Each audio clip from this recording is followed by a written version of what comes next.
Tertiary consumer.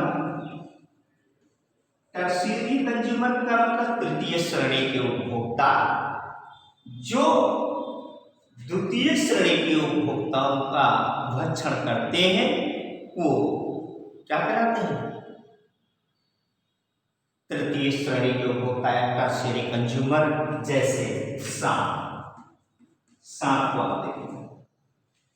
और last में आप देखेंगे कि टॉप कैटेगरी का कंज्यूमर भी होता है। जैसे यहाँ पर देखें क्या है, जैसे इसका एक सीरीज जो बन जाएगी वो जैसे टिड्डा है। टिड्डा को किसने खाया? मेढक ने खाया। मेढक को किसने खाया? मेढक को सांप ने खाया। और सांप को किसने खाया? जो है ये मोर है, मोर। तो इस प्रकार से जो मोर है वो टॉप कैटेगरी का उपभोक्ता कहलाता है। इसको जो है कोई स्वीकार नहीं कर सकता, नहीं मान सकता है। क्यों? क्योंकि यह भारत का राष्ट्रीय पक्षी है, जो अगर इसका शिकार करता है तो वन्य जीव अधिनियम 1972 के तहत वो सजा और जुर्माना दोनों भरेगा। इसलिए लेकिन डेथ श्योर, मृत्यु निश्चित, चाहे वो प्राइमरी कैटेगरी का हो या सेकेंडरी या टर्शियरी जो भी हो, उसकी डेथ निश्चित है। तो जब कोई भी जीव मरता है तो मरने के बाद क्या होता है? मरने के बाद क्या होगा? जो तृतीय कैटेगरी में है, जिसको हम डिकम्पोजर कहते हैं। डिकम्पोजर, डिकम्पोजर मतलब अपघटन करता, जिसमें बैक्टीरिया है, छोटे छोटे जीवाणु। ये जो है शरीर के, मृत शरीर के जटिल अणुओं को सरल अणुओं में बदलकर मिट्टी में तब्दील कर देते हैं।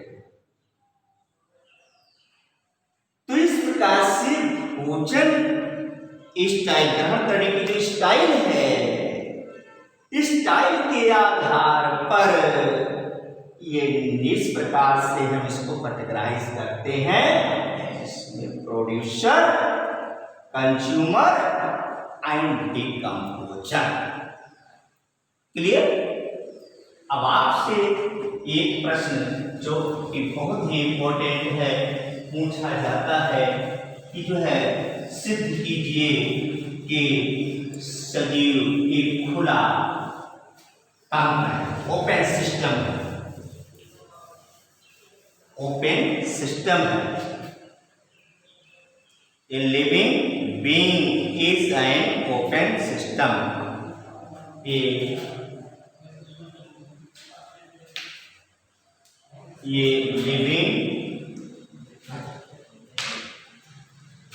living being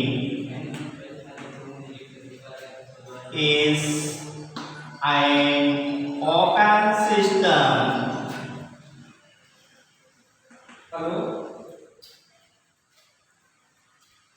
living being is an open system, यानी कि सजीव एक खुला तंत्र है। इसका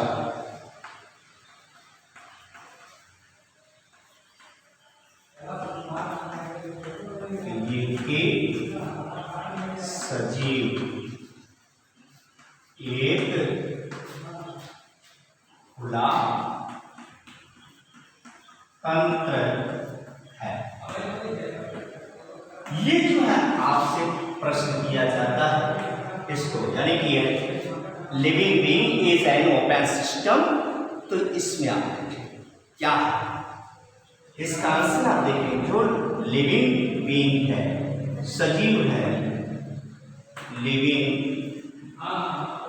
बीइंग है, यानी कि सजीव है, वो क्या कहते हैं? उनको जो है उनकी जो कोशिकाएं हैं जैविक क्रियाओं को सुचारू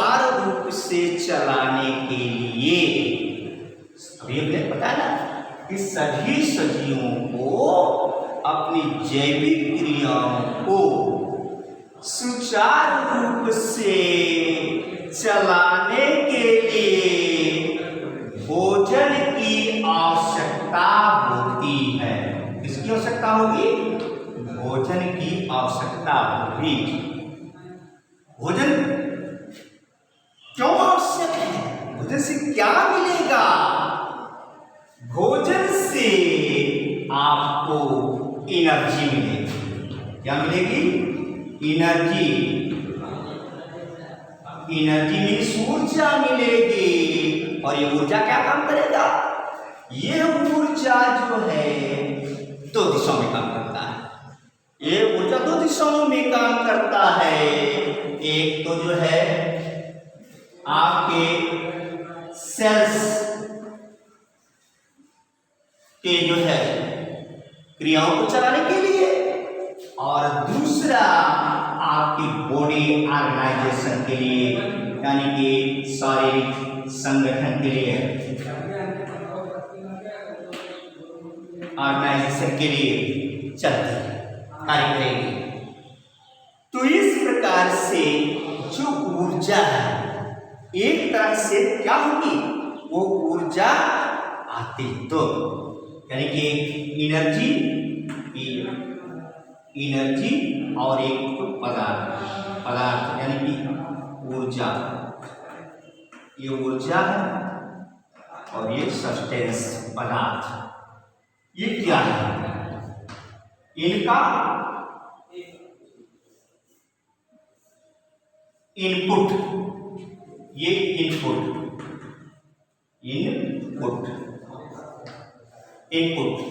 इससे क्या है? यानी कि जो भोजन आपने लिया ये जो है उससे मिल रहे हैं, आपकी कोशिकाओं में आ रहे हैं। क्यों? क्योंकि जैविक क्रियाओं को चलाने के लिए, जैविक क्रियाओं के लिए क्या करेंगे? आवश्यक है जैविक क्रियाओं के लिए, जैविक क्रियाओं के लिए। और फिर ये जैविक क्रियाएं फिर क्या होगा? ये भी ऊर्जा, टोटल ऊर्जा को नहीं कर सकती है, ये जो है ऊर्जा भी निकालती है। इसका मतलब आउटपुट,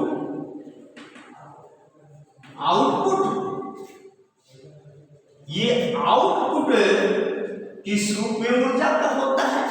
शरीर से ऊष्मा के रूप में, उत्सर्जित पदार्थ के रूप में। इस तरह से जो है आपका यहाँ पर ऊर्जा निकलती है। और फिर पदार्थ क्या है? ये जो है पदार्थ के रूप में ही, किस रूप में? पदार्थ के रूप में ही। कौन से पदार्थ के रूप में ही? ये है कार्बन डाइऑक्साइड, जल है, इसके तो इस प्रकार से यह क्लियर होता है कि यह सजीव जगत एक खुला तंत्र है।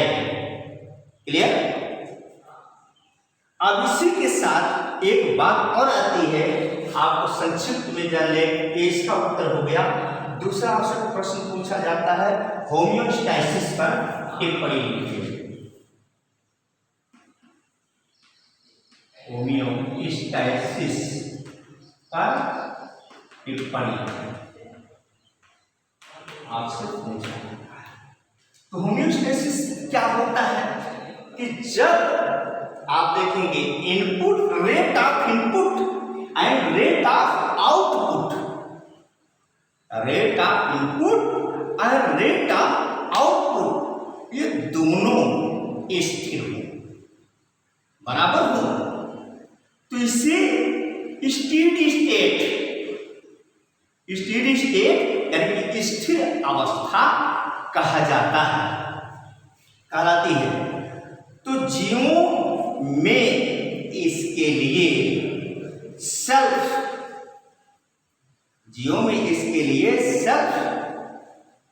रेगुलेटरी मैकेनिज्म होती है, यानी कि स्व नियमन की अवस्था होती है। Self regulatory mechanism, self regulatory mechanism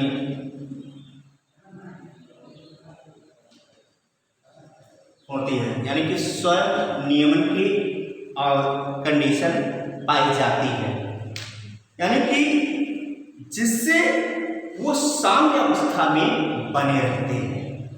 तो इस तरह से आप कह सकते हैं कि जब इनपुट और आउटपुट दोनों बराबर हो तो इस अवस्था को होमियोस्टैसिस कहा जाता है। क्या कहा जाता है? होमियोस्टैसिस कहा जाता है। ये किसके द्वारा निर्भर होता है? यानी कि इस कंट्रोल, जैसे ताप है, पीएच है आदि। अभी आप देखें, जैसे आप सो रहे होते हैं तो सोते समय आप कभी कभार स्वप्न देखते हैं। स्वप्न में जगने के बाद आप एकाएक इधर चिल्ला उठते हैं, कांपने लगते हैं। तो इसमें क्या होता है? आपका शरीर में कंपन होने के बाद फिर आप धीरे धीरे आप अपनी मूल अवस्था में आते हैं, क्योंकि आपके अंदर एक इमरजेंसी हार्मोन है जिसे एड्रेनालिन हार्मोन के नाम से जाना जाता है। एड्रेनालिन हार्मोन जो होता है वो क्या करता है? हमारी इस बॉडी को अपने मूल रूप में लाने के लिए कार्य करता है, जिसे हम इमरजेंसी हार्मोन के नाम से भी जानते हैं। तो इस प्रकार से ये दो बहुत ही इंपॉर्टेंट है, जिसको आपको नोट्स बना लेना है। सिद्ध कीजिए सभी, ये पूरा तंत्र है।